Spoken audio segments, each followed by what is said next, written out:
अस्सलाम वालेकुम रहमतुल्लाहि वबरकातुहू। कैसे हैं आप सब? ठीक हैं, खैरियत से हैं? और उम्मीद है कि आप लोग सर्दियों को एंजॉय कर रहे होंगे। और इतना प्यारा मौसम जो है वो सिर्फ़ सूप और खाने पीने के लिए होता है, लेकिन इसके साथ साथ आपको अपने वेट का भी ख्याल रखना चाहिए। अपनी आउटडोर एक्टिविटी को लाजमी आप लोग कंटिन्यू रखें, अदरवाइज़ बहुत जल्दी आपका वेट बढ़ सकता है। और यूजुअली होता यही है कि हम लोग सर्दियों में वेट गेन करते हैं। एक तो वर्कअप हमारा कम होता है और फिर इसके अलावा ज़्यादा हमारा टाइम जो है वो बेड में बैठे हुए गुजरता है, और या फिर हीटर के इर्द गिर्द और मूंगफलियाँ, ड्राई फ्रूट्स वगैरह के साथ। तो इस बात का ध्यान रखें कि आपका वेट ना बढ़े, ठीक है।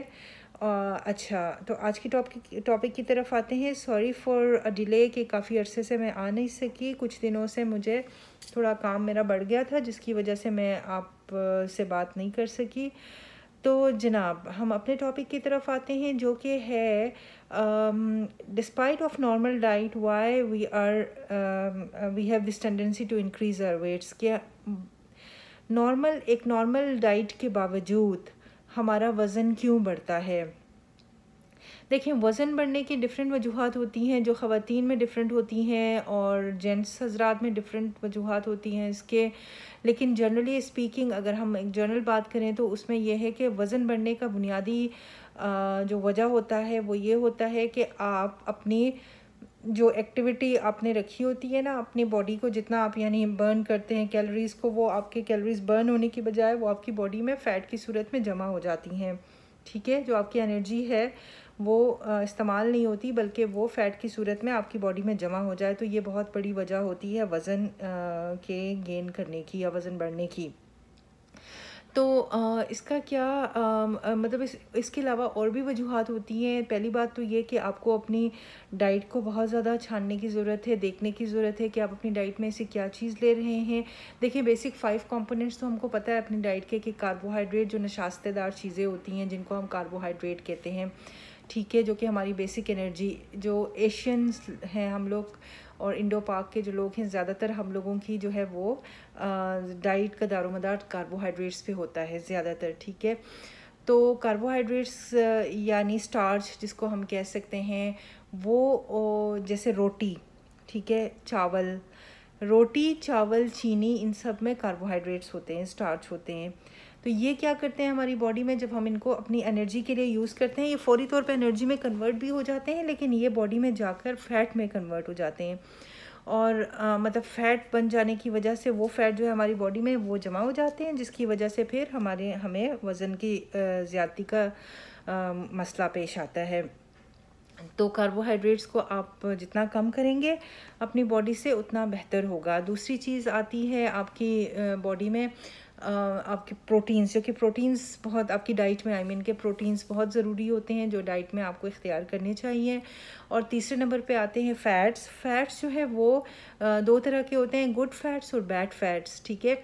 गुड फ़ैट्स वो होते हैं ज़्यादातर जो हम जैसे कि आप ये कह सकते हैं कि मछली या इस तरह के जो अच्छे यानी ज़राए से हम हासिल करते हैं ना फैटी एसिड्स, वो गुड होते हैं हमारी बॉडी के लिए। लेकिन वो फ़ैट्स जैसे कि हम डायरेक्ट जैसे जानवर की चर्बी जिसको कहते हैं, हम उससे लेते हैं, वो फ़ैट्स इतने अच्छे नहीं होते। या फिर जो सिंथेटिकली बनाए जाते हैं जैसे ऑयल्स या और ये अच्छे फ़ैट्स नहीं कहलाते, ठीक है। इनको हमें सब्स्टिट्यूट करने की ज़रूरत होती है। अच्छा, अब होता क्या है कि हमारे जो जिस्म में आप जब यानी आप खाएं सर्दियों में, तो ख़ास तौर पे आप गर्म खुराक ज़रूर यूज़ करें, फ़ैटी चीज़ें ज़रूर यूज़ करें, मगर आप उसको यूटिलाइज़ भी करें। अगर आप उसको खाने के बाद जब आप कुछ एक्सरसाइज नहीं करेंगे या कोई वर्कअप नहीं करेंगे या कोई चलेंगे फिरेंगे नहीं, तो फिर वो आपके जिस्म में जमा हो जाएगी। और उम्र के साथ साथ क्या होता है, जो उम्र बढ़ती जाती है तब तब हम लोगों की जो है वो चर्बी या फ़ैट जमा करने की सलाहियत हमारी बॉडी में बढ़ जाती है, ठीक है। इस बात का बहुत ध्यान रखें कि आपका मेटाबॉलिज्म चूँकि वक्त के साथ साथ स्लो होता जाता है, तो इसको किक स्टार्ट करने की ज़रूरत होती है, इसको फास्ट करने की ज़रूरत होती है। और वो किस तरह से होता है कि आप अपने आप को ज़्यादा से ज़्यादा मोबिलाइज़ करें, ज़्यादा से ज़्यादा चलें फिरें, ज़्यादा से ज़्यादा वर्कअप करें, एक्टिव रहें। जितना आप एक्टिव रहेंगे उतना ही जो है वो आप में वज़न बढ़ने की शिकायत का आपको मसला नहीं होगा। दूसरी बात ये है कि जो आप जितनी कैलोरीज़ लेते हैं, यानी हर इंसान के कद, हाइट और वेट, ठीक है, वज़न और कद के तनासुब से उसका BMI या बेसल मेटाबॉलिक रेट निकाला जाता है, BMR, ठीक है। जब आपका वो जो है आप वो बताती है कि आपको कितने आप कैलोरीज़ खाने की ज़रूरत है, मतलब आपके जिस्म को एक आपके ऑप्टिमल फंक्शन के लिए या आपके जिस्म को काम करने के लिए कितने कैलोरीज़ की ज़रूरत होगी। ये डिपेंड करता है, कोई इंसान अगर जो घर पे काम करता है उसकी कैलोरी रिक्वायरमेंट फ़र्क होती है, कोई इंसान जो अगर दफ्तरों में काम करेंगे, बैठकर काम करेंगे, उनकी कैलोरी रिक्वायरमेंट फ़र्क होगी। इंसान की जो है जो अगर जैसे बच्चे जो स्कूल गोइंग होते हैं वो उनको ज़्यादा चलना होता है और उनका मेंटल काम भी ज़्यादा होता है, वर्कअप ज़्यादा होता है, तो उनको ज़्यादा कैलोरीज़ की ज़रूरत होती है जो उसकी बनिस्बत एक वो इंसान जो कि कंप्यूटर के आगे बैठे और उसका ज़्यादा इतना काम ना हो, सिर्फ वो रिक्रिएशनल एक्टिविटीज़ में मसरूफ़ हो, तो फिर उस इंसान की कैलोरी रिक्वायरमेंट कम होगी, ठीक है। तो ये फिर सारा कैलकुलेट किया जाता है। एक एवरेज में अगर बात करूँ तो एवरेज खातून खाना जो कि घर में काम करती हैं उनके लिए 2000 से 2200 तक कैलोरीज जो होती है वो सफिशेंट होती है, डिपेंडिंग अपॉन हर बॉडी और हाइट, बॉडी वेट और हाइट। तो ये उनके मैं वैसे जर्नल आपको बता रही हूँ कि उनके वज़न और कद के हिसाब से उनके कैलकुलेशन की जाती है, लेकिन जनरली 2000 से 2200 तक कैलोरीज जो होती हैं वो रिक्वायरमेंट होती हैं। लेकिन अगर आप उसमें से आपको अगर वज़न कम करना है तो आपको 500 कैलोरीज़ का डेफिसिट लाना पड़ेगा, मतलब 500 कैलोरीज़ अपनी बॉडी में कम लेंगे, ठीक है। आप 2000 कैलोरी के बजाय आप 500 की डाइट आप लेंगे तो फिर वो 500 जो है वो आपकी बॉडी जो है वो फ़ैट को बर्न करके लेगी, 2000 करने के लिए वो फ़ैट को बर्न करेगी। इस सूरत में आपकी जो है जिस्म से चर्बी घुलेगी और आपका वज़न गिरेगा, राइट। अगर आपको ये है कि अगर आपको यानी वज़न बढ़ाना है तो फिर आपको अगर 2000 कैलोरीज़ डॉक्टर ने रिकमेंड की हैं तो आप 2500 खाएँ या 3000 खाएँ, तो क्या होगा कि जो एक्सेस कैलोरीज़ वो आपके जिस्म में स्टोर होती जाएगी, ठीक है। अच्छा, कैलोरीज़ की एक बहुत इंपॉर्टेंट बात यह है कि जो एक छोटा सा बिस्किट है, देखने में तो वो बहुत छोटा है और आपको लगता है कि वो तो यानी इतना आपकी बॉडी को कुछ नहीं कहेगा, लेकिन उसमें भी 400 से 500 के तक के कैलोरीज़ मौजूद हो सकती हैं, डिपेंडिंग अपॉन कि उसके कॉन्स्टिट्यूएंट्स क्या हैं या उसके इंग्रेडिएंट्स क्या हैं या वो किस चीज़ से मिलकर बनी है, उसमें कितना फ़ैट यूज़ हुआ, ऑयल कितना यूज़ हुआ, वटेवर मक्खन जो भी है वो कितना यूज़ हुआ, इस सब को देखते हुए वो उसकी जो है मिकदार वो यानी उसकी कैलोरी वो बढ़ जाती है, कैलोरिक वैल्यू बढ़ जाती है, ठीक है। एक पराठा जो है उसकी कैलोरिक वैल्यू 400 हो सकती है, जबकि एक पीस ऑफ ब्रेड 60 से 70 या 80 कैलोरीज़ का होता है। एक छोटी रोटी जो है वो 100 कैलोरीज़ की होती है। तो आप जितना आप ऐड करते जाएंगे फ़ैट या घी या बटर या कुछ भी, उतनी उसकी कैलोरी बढ़ती जाएगी, ठीक है। ये बात हो गई हमारी।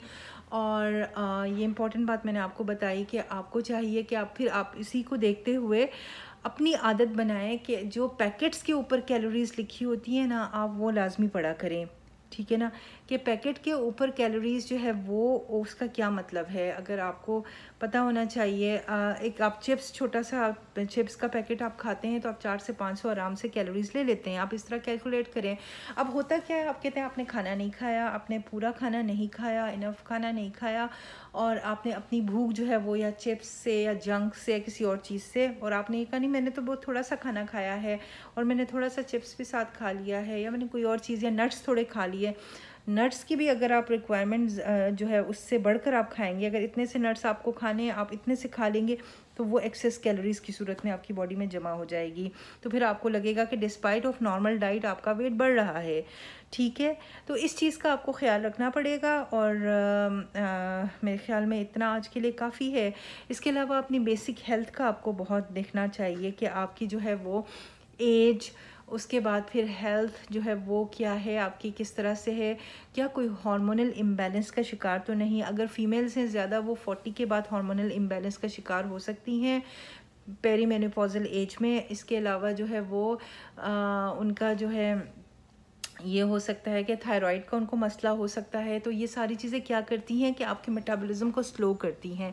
नाउ वी आर टॉकिंग कि मेटाबॉलिज्म क्या होता है। मेटाबॉलिज्म जो होता है वो आपकी बॉडी के अंदर एनर्जी की कि यूटिलाइजेशन का जो सारा प्रोसेस होता है ना, उसको मेटाबॉलिज्म कहते हैं। सादा अल्फाज में कि आप जो खाना खाते हैं उसके हज़म होकर आपके जिस्म का हिस्सा बनने तक के सारे प्रोसेस को मेटाबॉलिज्म कहते हैं, ठीक है।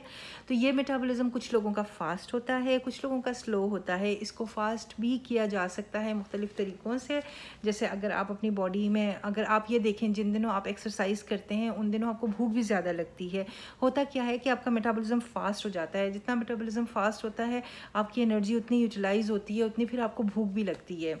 समटाइम्स क्या होता है कि आपको भूख नहीं लगती। उसका क्या मतलब होता है कि आपका मेटाबॉलिज्म स्लो हो गया है और अब आपका जो का खाना वो उस तरह से हज़म नहीं आपको हो रहा, बल्कि ज़्यादा फ़ैट में कन्वर्ट हो रहा है। तो स्लो मेटाबॉलिज्म होने की वजह से तो आपको ये है कि इस चीज़ का आपको ख़्याल रखना है कि आपका मेटाबॉलिज्म फ़ास्ट हो।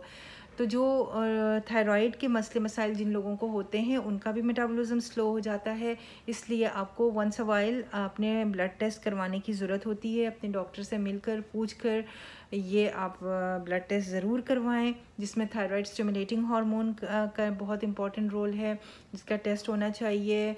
हीमोग्लोबिन का लेवल आपका मालूम होना चाहिए कि आपका हीमोग्लोबिन कितना है। अनीमिक लोगों में भी और मसले मसाइल होते हैं, तो ये सारी चीज़ें आपको ज़रूर चेक करवानी चाहिए। और फिर आगे उम्र बढ़ने के साथ 40+ जब आप हो जाते हैं तो फिर आपको अपना सेल्फ़ एग्ज़ामिनेशन करना भी आना चाहिए, कि आप आईने के सामने खड़े हों और अपनी बॉडी में कोई एबनॉर्मल चेंज आप देखें, कोई मोल देखें या कोई दाना देखें या कोई स्वेलिंग देखें, कोई मैस देखें, तो आपने फ़ौरन अपने डॉक्टर को बताना है, ठीक है। ये चीज़ें कुछ इंपॉर्टेंट थी जो मैंने कहा आपसे डिस्कस कर लूँ। इंशाल्लाह मिलते हैं फिर दोबारा, और मुझे ज़रूर कमेंट्स में बताइएगा कि आपको अगर मेरा ये प्रोग्राम पसंद आया तो कमेंट्स में मुझे बताइएगा कि आप मज़ीद क्या सुनना चाहेंगे मुझसे। अगर बुरा भी लगे तब भी बता दें, नो प्रॉब्लम। और एक थम्स अप ज़रूर दीजिएगा। अपना और अपनी फैमिली का ख्याल रखिएगा। अल्लाह निगहबान हो आपका। अल्लाह हाफिज़। अस्सलाम वालेकुम रहमतुल्लाहि व बरकातुहू।